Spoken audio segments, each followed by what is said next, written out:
Bom, gente, a gente vai falar sobre o assunto da SAF, mas quero deixar bem claro aqui que as informações são muitas, acontecem de uma forma dinâmica e acho que a gente precisa ter muita calma para poder passar, né, a você, torcedor do Vasco, o que está acontecendo. Na verdade, há uma discussão bastante adiantada entre Vasco e a Blue Star, que é a empresa de Marcos Faria Lamáquia, para o acerto da venda de 90% da SAF do Vasco. Mas que, é claro, não é a compra de um carro. É um bem gigante que envolve paixão, envolve ativos caros. O Vasco é um clube de muita representatividade. É uma negociação que vem se estendendo aí desde o final de dezembro. E agora as rodadas estão a cada dia mais próximas. Essa semana, mais uma vez, algo que acontece quase que rotineiramente. O grupo do Vasco que cuida dessa venda e também os escritórios e os assessores de Marcos Lamáquia têm conversado para tentar chegar aí a um denominador comum no que tange a valores, a acertos. Não é uma negociação, como eu disse, fácil, não é a venda de um carro. E atrelado a isso, é claro, seria o melhor dos mundos se houvesse uma unanimidade em termos de opiniões. Muitos, mesmo que convergindo politicamente, divergem em termos de negociação. Afinal, o Vasco é de todo mundo, né? Então a situação que se espalha, e é verdadeira, de uma divergência interna quanto à venda da SAF, primeiro que essa informação não é plenamente a informação. Há gente, sim, dentro do Vasco, e aí envolve muito mais a questão política, que é totalmente contra, que é pelo modelo antigo, modelo associativo, e aí se você tem posições políticas de permanência no poder, vaidade, sim, existe. Mas é uma minoria, não é a maioria. O que acontece é que uma venda nos moldes em que está sendo tratado envolve muitos interesses ali, de gente que quer participar, de gente que está desde o início, gente que de alguma maneira não teve a sua opinião ouvida ou aceita e acaba ficando. Então hoje sim há uma divergência sobre o modus operandi da negociação e principalmente de alguns membros da diretoria do presidente Pedrinho. Então há uma divergência de pessoas do mesmo grupo, mas que não compreendem e não aceitam certas posições de membros da direção. Vamos fazer aqui uma ideia, um apanhado. Bom, a Sempre Vasco é a gestão do Vasco, que elegeu o presidente Pedrinho, que em setembro de 2022 se colocou predisposto a ser presidente, e em novembro foi eleito, né? Então, Pedrinho foi uma unanimidade, foi uma vitória bastante acachapante com o candidato Luiz Roberto Levenciano. O Pedrinho venceu e venceu bem, sem precisar fazer grandes campanhas, grandes alardes, muito pelo nome, pelo crédito, pelo ex-atleta que foi, um cara correto, caráter ilibado. Pedrinho é um cara sempre muito correto, foi sempre muito correto, e isso o levou à presidência. Então, no início, quando ainda a 777 estava dentro do Vasco, o que se estudava era uma maneira de tirar a 777 em função de tudo que já, né, se explodia, tudo que já se pensava no futuro, daquilo que poderia acontecer. Foi uma jogada importante, foi algo ousado da gestão, a ponto de, posterior à ação na justiça, até se ter dúvida por parte até do presidente Pedrinho se teriam feito o melhor movimento, porque é claro, Pedrinho ele sabe da situação, mas não é um profundo conhecedor da área jurídica, da área comercial, e confiava e confia muito nos seus pares. estava ali do lado Paulo Salomão, que é um brilhante homem da área jurídica. Você tem pessoas da área comercial importantes ali dentro, empresários, pessoas próximas ao presidente Pedrinho, e que, de alguma forma, deram a ele esse respaldo. E essas pessoas demonstraram que estavam certas. E, é claro, Pedrinho abraçou a todas elas. Só que cabeças são diferentes, gente. E isso acontece. Porque a gente está falando aqui de um grupo de uma mesma ideologia política, mas que na hora da venda da SAF ou da revenda da SAF se dividiu. Porque alguns achavam, por exemplo, que o modelo sem investidor era um modelo viável, um modelo totalmente sustentável. Só que o Pedrinho pensava diferente e passou a buscar um investidor desde o início. E acho que isso é muito importante que a gente diga. Em momento nenhum o presidente Pedrinho pensou em não ter uma nova venda. O que o Pedrinho queria muito, junto com alguns dos seus pares, era que o melhor investidor pudesse ser encontrado. E não especulações, e não bravatas, e não aventureiros, como muitos. Por exemplo, o grego Marinakis, que chegou aí, aproveitou toda a fama e o Instagram dele invadido e as redes sociais, virou quase que um meme coletivo, acabou tirando bastante proveito. Então o Pedrinho tinha esse cuidado e foi muito bombardeado de que não queria vender. E isso se comprova hoje, de que, na verdade, o que o presidente Pedrinho queria era tentar escolher o mais seguro. E lá atrás, aquela velha foto em que ele tirou antes da eleição com José Lamáquia, o pai de Marcos Lamáquia, ali se discutia, nessa reunião, Pedrinho não era presidente, um possível naming rights do estádio de São Januário. Também, há 3 anos atrás, havia o sonho de ser construído. Só que, no final das contas, o estádio ainda não saiu do papel, dependendo de venda do potencial construtivo, mas não há dúvida que, em algum momento ali, se falou do futuro do Vasco. De investimentos, de patrocínios, de buscas por dinheiro novo. Era o que o Vasco queria. Então o Pedrinho tinha gente dentro da gestão que não queria. Achava que o Vasco poderia ser autossustentável. Nos últimos tempos, vamos colocar aí nos últimos 18 meses aproximadamente, muita gente que fazia parte da gestão começou a ter uma participação mais direta dentro dos rumos da SAF. É bom lembrar. O associativo e a SAF, que é o futebol. O CRVG e a Vasco SAF. Muita gente do associativo, por conta de o presidente do associativo ser o majoritário da SAF, em função da retirada da 777 baseado numa medida liminar, as coisas meio que se confundiam. E aí começaram as maiores rusgas, porque, por exemplo, alguns membros da direção estavam sempre ligados a situações do futebol. Alguns outros também estavam ligados à área de marketing. Estavam sempre ali, de alguma maneira, tentando ajudar, obviamente, mas isso trazia uma incongruência, porque a SAF é profissional, o associativo é amador. Então, haviam pessoas dentro da gestão que começaram a se incomodar com isso. Havia, por exemplo, uma resistência ao CEO Carlos Amodeu, que fazia o papel do chato, é o cara que mexe na grana, que dizia que não podia, que não dava, que não era sustentável, que tinha que fazer assim, que tinha que cortar assado. E é claro, quem mexe com grana e corta sempre é o antipático de toda a história.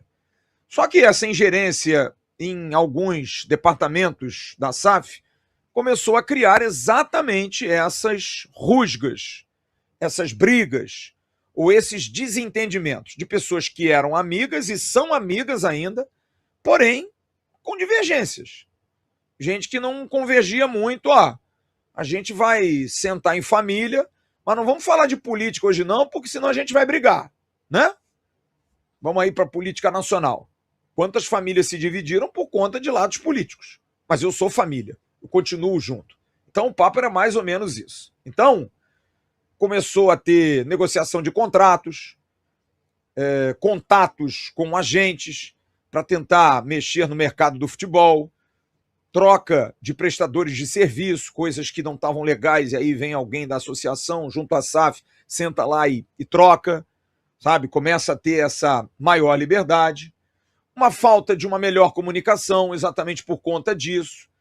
E todos esses aspectos começaram a criar essas discordâncias e esses rachas, porque para muitas dessas pessoas que discordavam desse modus operandi, não era a razão precípua da Sempre Vasco quando o Pedrinho entrou.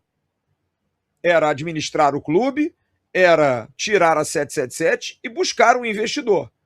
Enquanto isso acontecesse, a Vasco SAF seria tocada pelos profissionais. Porém, é claro, todo mundo ali ávido por melhorias, preocupado com o futuro do Vasco, que ficou difícil, mas era razoável que ficasse em função do que aconteceu com a 777.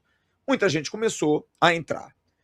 Só que agora, o que a gente pôde apurar é que a bronca maior é sobre a forma da venda. Porque essas rusgas, elas permanecem.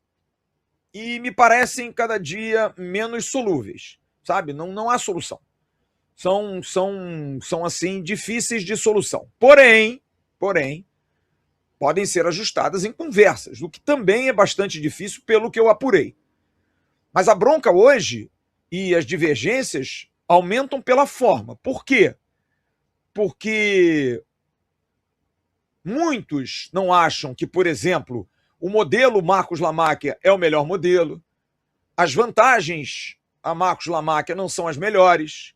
Vender, por exemplo, mais 20% e tornar-se sócio minoritário com 10% ao invés de 30% também é discordante. O valor da proposta, a valuation, para muita gente não é a correta. Quer dizer, não é ser contra a SAF, não é ser contra a venda, mas é ser contra a forma que o negócio está sendo feito. Para alguns, por interesse de tumultuar. Sim, tem muita gente que faz isso para atrasar o processo, porque quer estar ali, porque quer ser protagonista, porque quer, no futuro, aí, estar numa outra chapa, buscar ter algum poder dentro do clube. E outros não. Outros, de alguma forma, concordam com algumas situações, mas discordam de outras. Apenas como realmente figuras importantes, porém discordantes. Há uma tendência, até em função disso, de que a gente possa ver em breve até um movimento de algum VP sair, de alguém da gestão não estar porque não concorda. Por que eu estou colocando isso? Porque hoje existem 5 figuras dentro do Vasco que são absolutamente fechadas nesse processo com uma opinião única. E quem eu não citar aqui não é que seja contrário, muito pelo contrário, tá?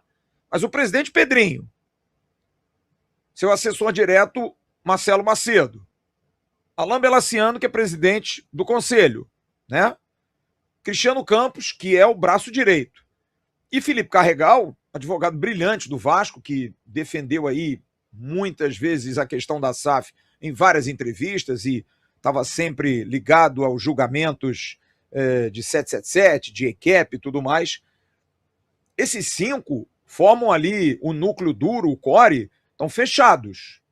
Ah, mas quem não está nesse... está contra? Não. Diverge, converge, discute, sabe? E tenta, mas não há uma divergência. Tem outras pessoas que, é claro, a gente não pode falar, por conta até de comprovação e de implicações futuras, que a gente não pode abrir, porque tem muito torcedor que fica naquela, bota aí pra gente saber quem são os caras. Não é assim, gente. Não é assim. Então, o que a gente está trazendo aqui é que existem divergências hoje quanto à questão da forma.